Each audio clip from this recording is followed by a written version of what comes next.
Bonjour à toutes et à tous et bienvenue sur le coin psycho. Aujourd'hui, nous allons nous intéresser à une question qui suscite beaucoup de débats. Qu'est-ce que l'intelligence? Est-elle la capacité à résoudre des problèmes, à apprendre rapidement, à bien mémoriser ou encore à s'adapter à des situations nouvelles? Et surtout lorsque l'on passe un test de QI, que mesure-t-on réellement? Dans cette vidéo, nous allons découvrir ce que la psychologie scientifique nous apprend sur l'intelligence et les tests de quotient intellectuel. Qu'est-ce que l'intelligence?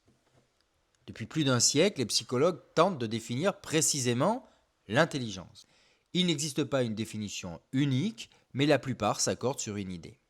L'intelligence correspond à la capacité de comprendre, de raisonner, d'apprendre et de s'adapter à des situations nouvelles. Autrement dit, une personne intelligente n'est pas simplement quelqu'un qui possède beaucoup de connaissances, c'est surtout quelqu'un qui est capable d'utiliser efficacement ses connaissances pour résoudre un problème. Par exemple, deux personnes peuvent avoir appris la même leçon. Face à une situation nouvelle, l'une trouvera rapidement une solution, tandis que l'autre aura davantage de difficultés. L'intelligence ne se résume donc pas à la mémoire et à l'acquisition de nouvelles connaissances. Le quotient intellectuel, plus connu sous le nom de QI, est souvent mal compris. Contrairement à une idée répandue, un test de QI ne mesure pas la culture générale. Il ne cherche pas non plus à savoir si une personne est cultivée. Les psychologues ont conçu ces tests pour évaluer différentes capacités intellectuelles. Par exemple, le raisonnement logique, la compréhension verbale, la mémoire de travail, la vitesse de traitement de l'information ou encore certaines aptitudes visio-spatiales. Le résultat obtenu est ensuite comparé à celui de personnes du même âge. On entend parfois dire qu'une personne ayant un QI élevé réussira forcément dans la vie. En réalité, c'est beaucoup plus complexe. Le QI est associé à certaines formes de réussite, notamment dans les études. Mais il n'explique pas tout. La motivation, la persévérance, les émotions, l'environnement familial ou encore les conditions de vie jouent également un rôle important. Autrement dit, un QI élevé constitue un avantage dans certaines situations, mais il ne garantit jamais le succès. Peut-on augmenter son intelligence? Voilà une question qui revient souvent.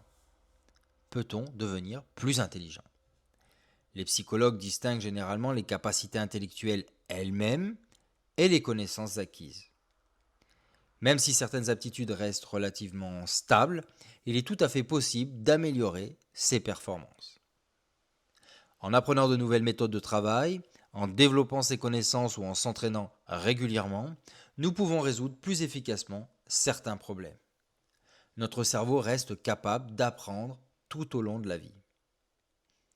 Les tests de QI sont des outils utiles, mais ils possèdent aussi leurs limites. Ils ne mesurent pas la créativité, ils ne mesurent pas non plus la personnalité, la motivation ou les compétences sociales. Un résultat ne résume donc jamais une personne. Les psychologues utilisent ces tests comme un outil parmi d'autres, jamais comme une définition complète de l'intelligence. Depuis le début du XXe siècle, les psychologues se posent une question importante.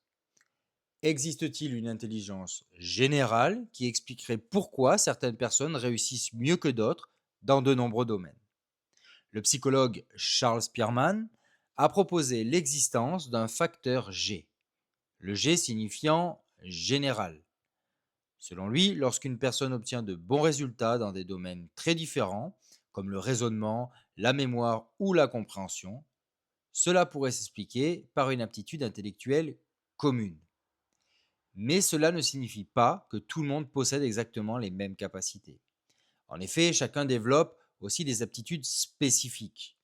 Certaines personnes sont particulièrement à l'aise avec les mathématiques, d'autres excellent dans les langues, le dessin, la musique ou encore la représentation de l'espace. Le facteur G représenterait donc une capacité générale, tandis que les aptitudes spécifiques expliqueraient les différences entre les individus selon les domaines. Aujourd'hui encore, cette question continue d'alimenter les recherches en psychologie. Vous l'avez compris, l'intelligence est une notion bien plus complexe qu'un simple chiffre. Les tests de QI permettent d'évaluer certaines capacités intellectuelles, mais ils ne résument ni notre personnalité, ni nos talents, ni notre potentiel. Nous avons également découvert l'hypothèse du facteur G, selon laquelle une aptitude intellectuelle générale pourrait expliquer une partie de nos performances dans différents domaines. Dans les prochaines vidéos, nous poursuivrons notre découverte de l'ouvrage d'Alain Lieury en explorant les grands courants qui ont marqué l'histoire de la psychologie. Le behaviorisme, la théorie de la gestalt, le structuralisme, la neurophysiologie ainsi que l'émergence de la psychologie cognitive. Si cette vidéo vous a plu, pensez à laisser un j'aime, à vous abonner et à retrouver toute la série dans la playlist Introduction à la psychologie. A très bientôt.